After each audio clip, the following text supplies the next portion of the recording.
Bonsoir à tous. À la une de ce journal, un feuilleton macabre secoue l'arrondissement de Tiko dans la région du sud-ouest. 4 enfants et un adulte sont morts après avoir consommé un repas. La thèse d'un empoisonnement prospère dans les esprits tourmentés par cette série noire de décès. Qu'en est-il réellement? Où en sont les enquêtes? Élément de réponse en ouverture de ce journal. Pas de suspense à la présidentielle béninoise. Patrice Talon, chef de l'État et candidat à sa propre succession, remporte dès le premier tour du scrutin présidentiel avec 86% des voix exprimées en sa faveur. Pendant ce temps, des observateurs électoraux africains notent de nombreux écueils ayant émaillé le processus électoral au Tchad. Nous ferons le point dans la page internationale du 20h.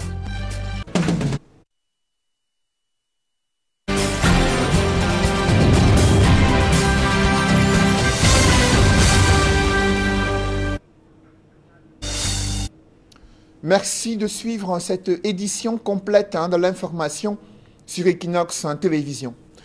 C'est l'émoi et la consternation dans le village de Likumba, situé dans l'arrondissement de Tiko, région du sud-ouest, là où des familles sont choquées après la disparition subite de 4 enfants et un adulte, juste après avoir consommé un repas. Ils ont été transportés à l'hôpital de district de Tiko et selon les premiers éléments de diagnostic, ils ont succombé à un empoisonnement. Le récit des faits avec Nadine Guanfo et Julienne Berthebissaye. Dans la cour de l'hôpital de district de Tiko, des femmes inconsolables.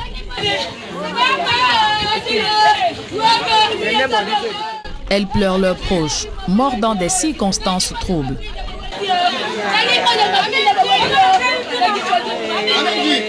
Selon des témoignages, les victimes ont consommé un repas et du vin de palme la veille. Et c'est au petit matin que leurs corps sans vie sont découverts. Transportés de toute urgence à l'hôpital, les premiers éléments du diagnostic révèlent un empoisonnement. Une femme de 60 ans, dans un état inconscient, a été transportée dans nos services. D'après notre diagnostic, elle aurait consommé des aliments empoisonnés.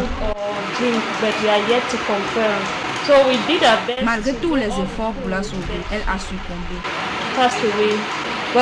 Pour le moment, 2 enfants qui ont consommé le même repas sont sous observation. Dans l'attente d'une autopsie pour établir les causes exactes de ce drame, le bilan provisoire fait état de 5 morts et 2 enfants, entre la vie et la mort.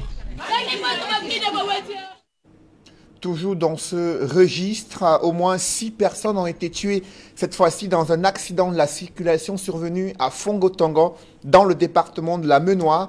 Ils étaient passagers d'un minibus de transport interurbain ayant fait le déplacement pour une cérémonie funèbre. Les circonstances de cet accident mortel sont présentées dans ce reportage signé Leclerc Tsakem. Ces images sont ce qui reste de ce car de transport en commun immatriculé LT 215 GM, parti du village Yapo dans l'arrondissement de Songotongo, département de la Minois, pour la ville de Tchon, où ses occupants sont allés assister à un enterrement, assigné sa course au fond de ce ravin. De l'enterrement, mon grand-père avait un chauffeur et il était trop facile. Du coup, il a commencé à accélérer avec la voiture. Et au lieu d'emprunter la route Kampatan, il a emprunté. Il a pris le raccourci. Et l'espace était petit, ce qui a fait. Je ne sais même pas trop où on est tombé, le ciment est retrouvé au champ. Nous sommes quittés du bout de l'avion de 20 heures. Nous avons trop marché. Le chauffeur a pris une rue du champ. C'était un bar et une rue là où les voitures passent souvent. Les passagers ont commencé à crier que le chauffeur, vous avez confondu de route. La route là n'est pas bonne. Après avoir dit comme ça qu'il a commencé à accélérer la voiture. Les passagers ont commencé à chuchoter que ça c'est quoi, ça c'est quoi. Tout jusqu'à après 5 minutes, la voiture est tombée dans le ravin. Je me suis seulement retrouvée hors de la voiture. Je ne sais pas comment je me suis fait pour sortir de là. Selon ces rescapés, le chauffeur conduisait sous l'emprise de l'alcool. On a tellement discuté, il était trop fâché. Et aussi, il avait bu. Le chauffeur a bu. Quand tu bois là tout, tu ne te contrôles plus. Sur la trentaine d'occupants, 6 personnes sont décédées. Cette dame que nous avons rencontrée sur son lit d'hôpital relate le cœur lourd comment son mari a creusé la mort. Je commence à chercher mon mari parce que j'étais dans le même banc avec lui. Je fouille jusqu'à ce que je vois qu'il est là couché étant déjà mort. Je commence à le secouer. Je l'appelle, il ne répond pas. Je m'assois. Je commence à crier que venez m'aider. Si ce n'était pas la grâce de Dieu, c'est que je partais ensemble avec mon mari parce que j'ai vu la distance que la voiture est tombée. Ce n'était pas du chocolat. Près d'une vingtaine de rescapés sont admis à l'hôpital du district de Tchon où ils ont été placés sous soins. Selon le patron des lieux, le pronostic vital n'est heureusement pas prononcé. Nous avons reçu ici à l'hôpital 18 personnes qui sont hospitalisées. Ils ont été pris en charge toute la nuit. Et à la mort, nous avons reçu 5 corps qui sont encore là-bas. Par rapport aux blessés, on n'a pas de blessés graves. Je pense que les gens qui sont là-bas, ils sont peut-être à l'abri de danger. Le manque de quelques spécialistes, l'étroitesse de la salle des urgences de l'hôpital des districts de Tchon ne facilite pas une bonne prise en charge, d'où l'appel du directeur de cette formation hospitalière. Vous voyez ici à l'hôpital, on n'a pas une salle d'urgence type. Justement, on a une salle qui a 8 lits pour un département qu'on amène loin. Nous pensons que si c'était possible de construire des urgences un peu modernes, ça devait régler les problèmes de suivi, de la prise en charge des cas d'accident et d'autres maladies. Il serait vraiment urgent pour nous d'avoir comme personnel des médecins traumatologues. On en a vraiment besoin là-dedans. L'enquête diligentée par les éléments de la brigade Songo-Tongo permettra d'en savoir davantage sur les causes réelles de cette énième hécatombe qui a endeuillé des familles dans le département de la Minois. Mettons le cap sur Yaoundé, la capitale est le théâtre de braquage de haut vol depuis plusieurs mois. Un gang de malfrats s'est spécialisé dans les cambriolages des résidences où vivent des personnalités. Ils y dérobent des véhicules et autres objets de valeur.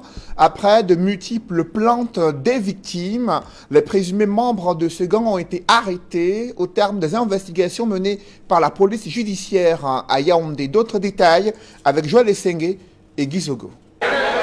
Ce gang de malfaiteurs avait le beau rôle jusqu'ici en multipliant les agressions et les vols dans la capitale Yaoundé. Mais la police vient de le mettre en déroute suite aux multiples plaintes qu'elle a reçues depuis février 2021.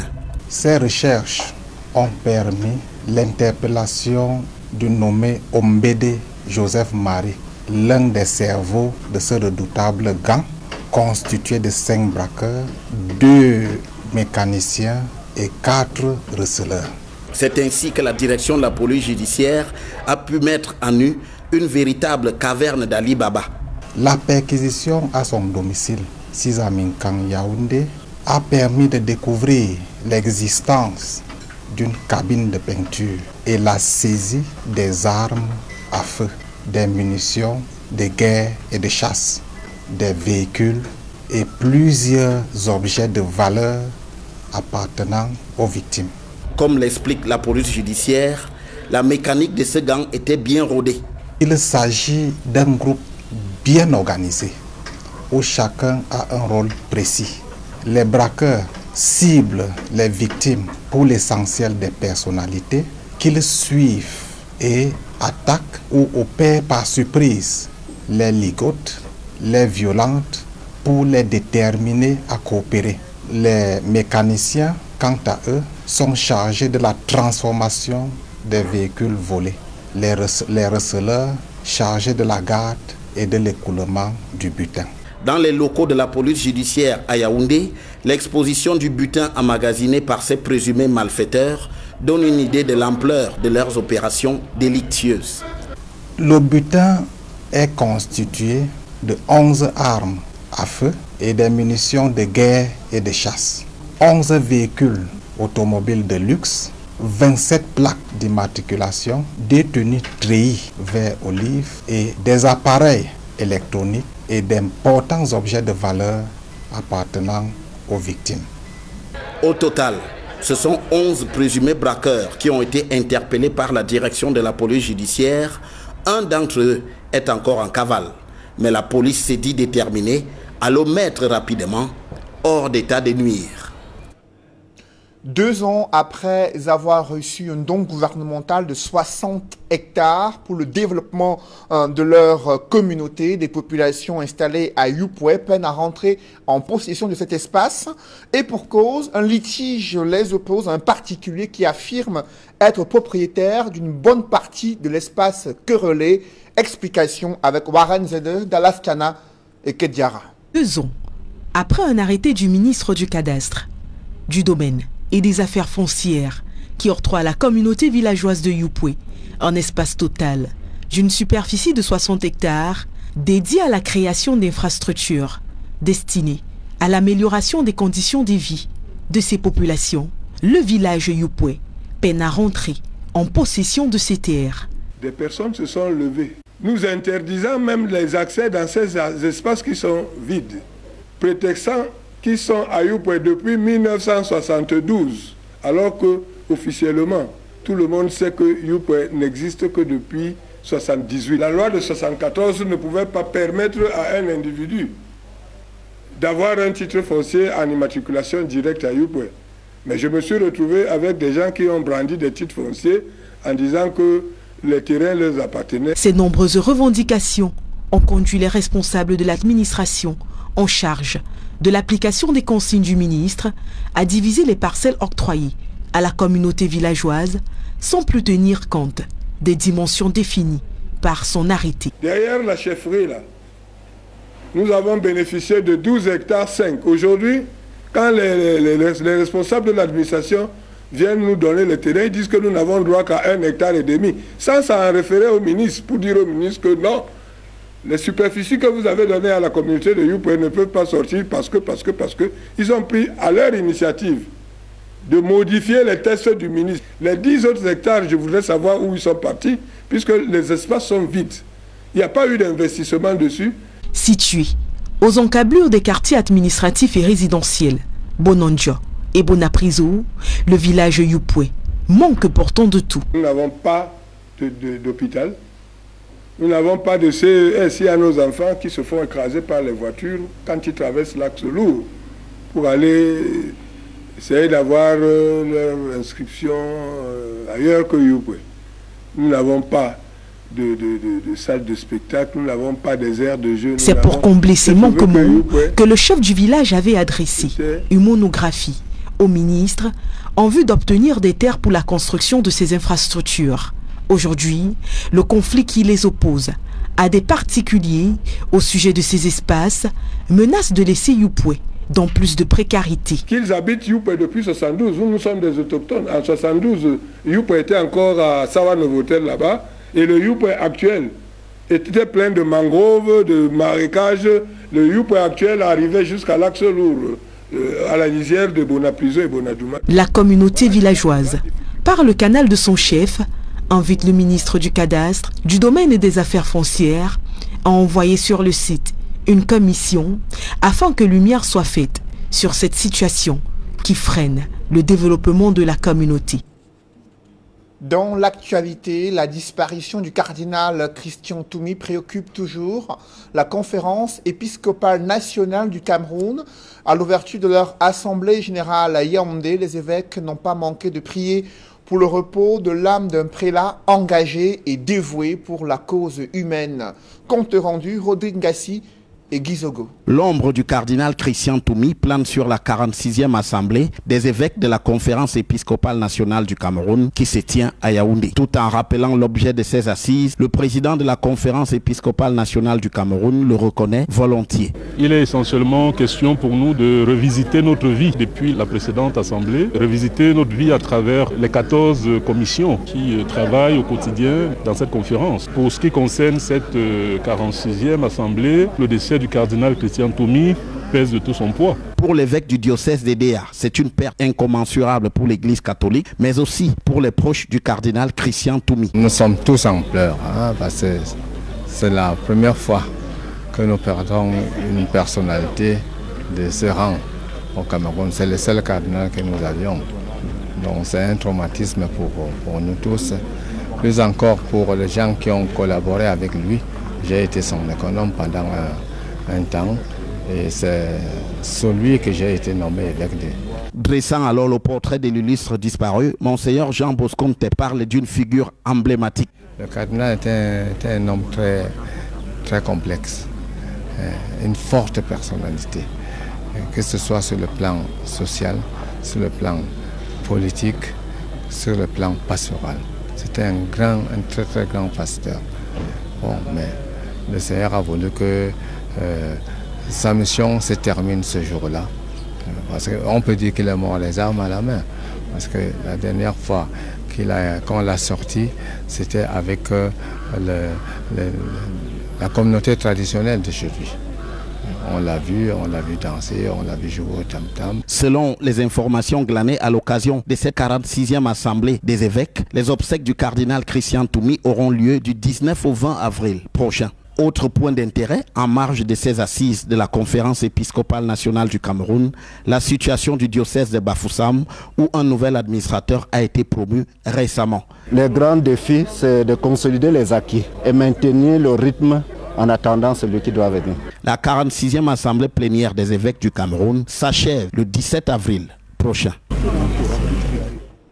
L'assèchement du lac Tchad est une bombe écologique à retardement. L'un des principaux réservoirs en eau et biodiversité s'évapore et se rétrécit sous l'effet conjugué des changements climatiques, de l'action de l'homme.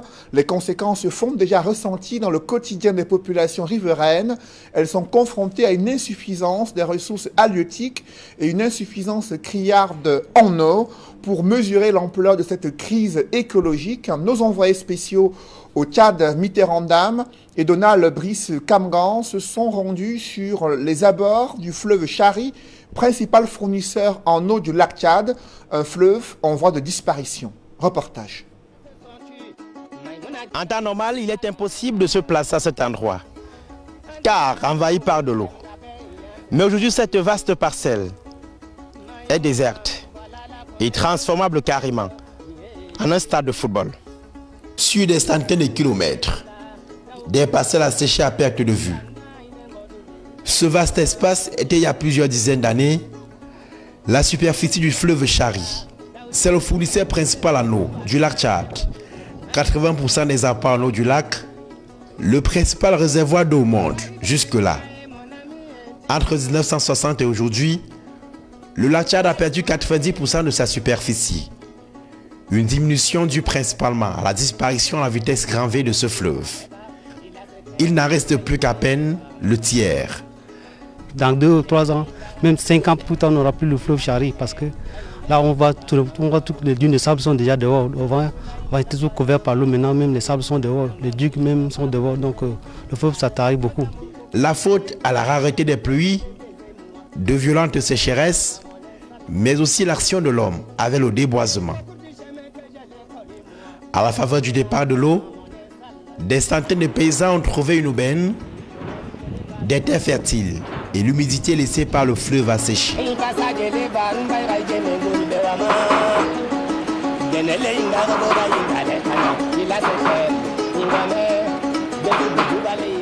maga tumuna mafi be mardana ne be tabane rajil kul mardan fi bet anna katir fil babe agarin kul gaidin mana awinda katir rujalu mafi be yal dol wa anna doruke indu algaja fi telega yishuluna da yishufuna gal naza gaidin kigefa petab misil geda. C'est elle qui travaille ici, elle dort ici. Bon, elle prend de l'eau avec sa main. Il prend des chauds dans sa main ici et l'amène pour arroser ici. Donc c'est ça qu'elle devrait aller chercher de manger et donner à leurs enfants pour aller à l'école. Tout ça, c'est elle qui prend les responsabilités. Elle inscrit avec ses enfants à l'école et il mange avec par mois. Et c'est ça pour ceux qui sont souffrants, il l'amène à l'hôpital avec ce qu'elle vient de dire.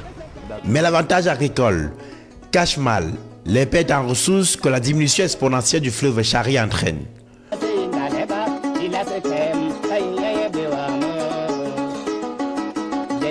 Plus de 90% de ressources halieutiques contenues par ce fleuve ont disparu. Des centaines de pêcheurs qui étaient ici Seuls quelques téméraires cherchent encore du poisson, devenu introuvable dans ces eaux hautement riches en principe. Le cas de Calcal, rentré bredouille après 3 heures de pêche cette matinée. Alors, avant tu pêchais combien par jour? Avant je pêchais même beaucoup. Je trouve parfois même 10 quelques silures le gros, c'est pas les petits silures. Combien de poissons par jour? Plus de 20 quelques, 30, même 40. Et aujourd'hui tu peux avoir combien de poissons par jour? Ça va pas, comme il y a le vent, d'ici 3 jours il y a le vent là, ça ne va pas du tout. Avec le vent là, tu vois le vent avec le fleuve ça ne marche pas. Alors aujourd'hui vous êtes combien à pêcher ici environ? Nous sommes nombreux mais les autres ne sont pas venus. Je sais que nous sommes seulement au nombre de 3 ou 4. Vous êtes 3 ou 4 ici maintenant? Ouais. Avant vous disiez combien? Nous sommes au nombre de 10 quelques personnes. Plus de 10? 10 quelques, 12 et 13. Pourquoi les autres sont partis? Pourquoi les autres ne pêchent plus? Le temps est dur et ils ne patientent pas. Il faut patienter. Un pêcheur, il faut patienter. La biodiversité que charrie le fleuve en voie de disparition est perdue. Sa fonction régulatrice pour le climat en berne. Des pâturages devenus un serpent de mer pour les bergers. Ce groupe a déjà parcouru 3 km en vain ce matin. Les conflits avec les paysans sont permanents. C'est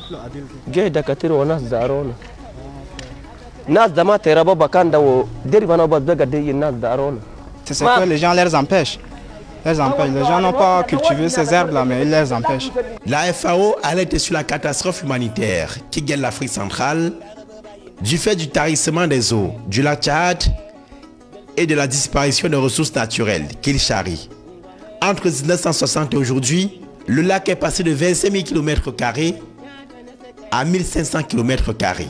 La disparition progressive du lac Tchad, dont l'un de ses principaux affluents, le fleuve Chari, est une menace grave en matière d'accès à l'eau pour les près de 40 millions d'habitants qui peuplent le Cameroun, le Niger, le Nigeria et le Tchad.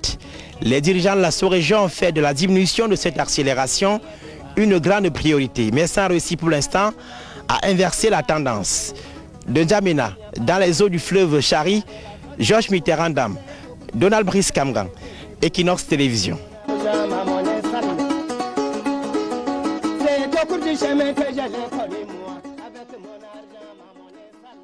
Et restons au Tchad avec nos envoyés spéciaux pour faire le point sur le scrutin présidentiel. Les missions d'observation électorale de l'Union africaine, la CEAC, ont rendu le premier rapport. Il en ressort que quelques tensions ont émaillé le déroulement de ce scrutin. Les différentes missions d'observation électorale de l'Union africaine, la CEAC, notent que la culture démocratique doit être améliorée à travers un dialogue politique franc et inclusif au Tchad. Cependant, les différents écueils observés ne sont pas de nature à remettre en cause la sincérité de ce scrutin présidentiel. On fait le point avec nos envoyés spéciaux Mitterrand et Donald Brice Kamgan.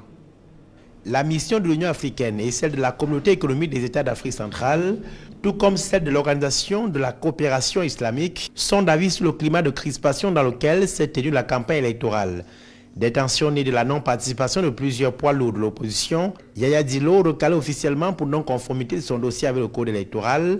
Par solidarité, Salih Kebzabo, le deuxième en 2016, s'est retiré, tout comme d'autres figures qui ont tous mené la campagne en faveur du boycott. Un désaccord malgré un cadre national de dialogue politique. La mission d'observation électorale de l'Union africaine regrette que les acteurs politiques n'aient pas exploité les possibilités offertes par cette instance pour apaiser les tensions publiques. Pour la participation, l'UA, la CEAC, l'OCI, tout comme les autres organisations accréditées pour observer la présidentielle, note que le vote s'est globalement déroulé dans le calme, mais avec un engouement moyen des électeurs et des retards à l'ouverture des bureaux de vote. La majorité des bureaux couverts par la mission à l'ouverture ont ouvert avec un retard de plus d'1 heure. Dans la majorité des cas, ce retard était dû à l'arrivée tardive du personnel et du matériel électoral. L'élection du 11 avril 2021 s'est déroulée dans le calme et dans la sérénité. L'engouement des électeurs tchadiens pour ce scrutin était moyen. La mission de la CEAC félicite la population tchadienne pour sa participation à cette élection. Pour les recommandations, les observateurs notent quasiment à l'unanimité la nécessité de renforcer le dialogue politique permanent et les capacités du personnel de la CENI. Renouer le dialogue avec l'ensemble des acteurs politiques et la société civile afin d'apaiser les tensions politiques. Améliorer les procédures du vote des nomades. Faciliter et améliorer l'observation du vote des forces de défense et de sécurité. L'Union africaine, la CEAC, l'OCI ont déployé au total une cinquantaine d'observateurs le jour du scrutin pour une centaine de bureaux de vote visités. Réagissant aux reproches sur le niveau de représentativité de leurs observations, le chef de la mission de l'UIA a expliqué que les 3 rapports étaient complémentaires. Je vous le disais en titre, pas de suspense à la présidentielle béninoise. Patrice Talon remporte le scrutin dans le premier tour avec 86,36% des voix. 48 heures après l'élection présidentielle, la Commission électorale nationale autonome a proclamé les résultats, donnant l'opportunité légale au président béninois de rempiler pour un deuxième mandat. Le taux de participation tourne autour de 50%. Nous y reviendrons. Parlons à présent dans ce journal de la caravane de solidarité, initiative de la Fondation Fatoula Kadi de Fosso. Une caravane qui vise à apporter une assistance importante aux populations en difficulté résidant dans les régions du nord-ouest, du sud-ouest, de l'est et l'extrême nord. En partenariat avec le réseau de lutte contre la faim, la Fondation Fatoula Kadi de Fosso a soutenu les populations et apporté un support alimentaire, une assistance médicale également pour permettre à ces populations en difficulté de pouvoir sortir des abysses de la misère et de la pauvreté. Des précisions dans ce reportage. Le patriotisme est une valeur clé de la marque Kadibi et la solidarité en est un de ses piliers. C'est dans cette optique que l'effort de solidarité envers les populations des zones en difficulté, des régions du nord-ouest, de l'est, de l'extrême nord et du sud-ouest continue son élan. La campagne de solidarité menée par la Fondation Fatoula Kadi de Fosso en partenariat avec le réseau de lutte contre la faim s'est arrêtée dans la région de l'Est Cameroun pour apporter son support à plus de 100 familles qui ont reçu un don en denrées de première nécessité. Du riz, de la farine, de l'huile, des spaghettis, des bassines, des boissons gazeuses et bien d'autres denrées, tout cela pour le plus grand bonheur de ces familles. Et c'est avec le cœur rempli de joie qu'elles ont dit merci à la Fondation. And I am a host of 12 IDPs. So what I have seen here today, I'm just so overwhelmed, so happy, and I want to thank them a million times. I'm very, very happy today, because Kaji and the NGO Refila, they have really assisted us in many ways, the IDPs. So I'm really grateful. Après la région du soleil levant, ce sont les déplacés internes des villes de Yaoundé et Douala qui ont reçu à leur tour des denrées alimentaires de première nécessité avec la même mécanique et avec la même ferveur.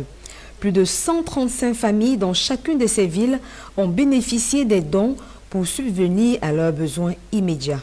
Nous disons longue vie à cette fondation, que cette fondation continue dans la même lancée, comme MML a dit, qu'elle ira prochainement dans les régions du Septentrion. I am IDP now for 2 years. I've never collected many things as is today. So I'm very, very happy, and I'm glad and say God should bless the hands that they had all this from there. They burn our houses in the village. We came here. They are doing a lot for us. We don't know what to say than to say, God, give them good health, give them long life. Take care of them and their family so that they will continue to do more and more to others as they are doing to us. Le train de la solidarité, qui en est à sa 5e tournée, continue de rouler. Le Reloufa, partenaire de cette campagne, affiche sa satisfaction quant à l'évolution du programme. Since the caravan started in Chang, and then to Souza, to Betwa, to Yaoundé, and now Douala, I've been really very impressed. Impressed at the number of people that we have succeeded to reach, and also impressed at the scale of the things that are given to these people. Generally, we target 135 households, and in total, we can estimate about 675 households that have already been touched. Les responsables du groupe Kadi ont fait savoir à toutes ces populations que le support ne serait pas seulement immédiat, mais durable à travers des formations dans des domaines divers pour aider au petit entrepreneuriat et de l'aide à la scolarité des plus jeunes. This is a campaign that started in January, and the theme of the campaign was "You mean so much to us," which has a very specific signification for us, is that we care about our brothers and sisters who are in difficult regions. So it's a patriotic act, and it's part of our core value that we think about our brethren who are not only those who are suffering, but Cameroonians in general. Kadibir, notre patrimoine, c'est vous.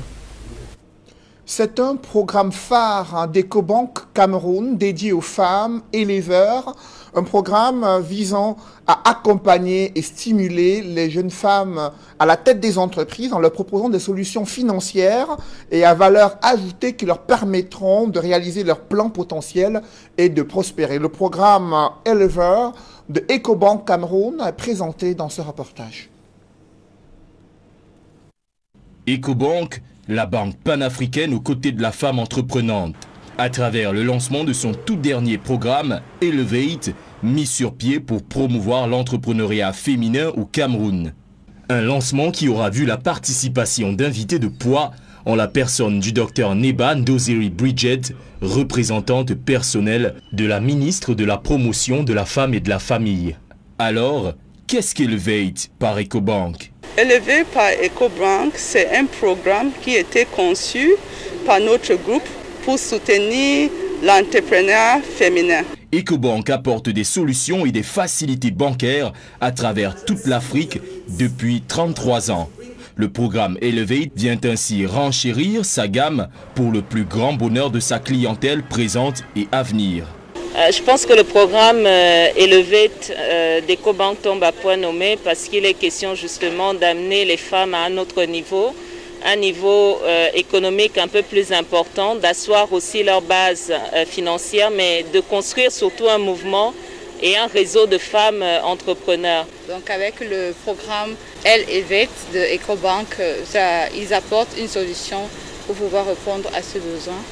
Non seulement financier, mais également l'accompagnement technique dont les femmes ont besoin. Mais qui peut bénéficier du programme Elevate par EcoBank? Il y a plusieurs types de personnes qui peuvent bénéficier de ce programme. D'abord, les femmes qui gèrent les entreprises dans tous les secteurs.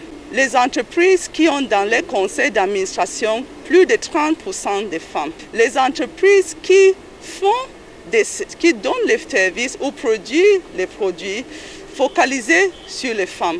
Donc il y a plusieurs types de personnes qui peuvent bénéficier de ce programme. De plus, la banque panafricaine numéro 1 dans les offres bancaires digitales à travers ses différents packages Basic, Medium et Premium. Élevé par EcoBank, c'est également un accompagnement de choix avec des formations à travers la EcoBank Academy pour les femmes qui décident de se lancer dans l'entrepreneuriat. À travers son nouveau programme Elevate, EcoBank résolument panafricaine offre des opportunités de choix à la gente féminine pour continuer à écrire l'histoire de l'Afrique à travers la femme. Mesdames, messieurs, c'est la fin de ce journal. Merci de l'avoir suivi. Juste après cette édition de 20 h, retrouvez Serge Alain Autou et ses invités pour le débrief du journal sur le plateau d'Equinox Soir. Serge Alain. Un gang de braqueurs, spécialistes dans... Ils opéraient chez des particuliers et pas n'importe lesquels dans la ville de Yaoundé. C'est le constat qui a été fait par la police judiciaire après de nombreuses plaintes venant des personnalités résidant dans les quartiers chics de Yaoundé, victimes de cambriolage, de braquage et d'agression.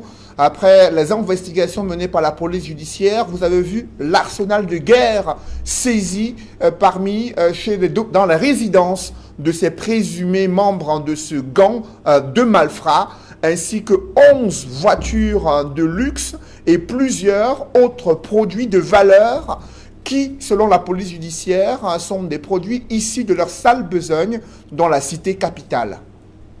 Voilà, madame, monsieur, c'est donc l'essentiel d'Equinox deuxième partie. Bonne soirée à vous, Cédric. Je vous souhaite une bonne soirée, Serge Alain. Rendez-vous demain, 20h. Dans un instant, la suite.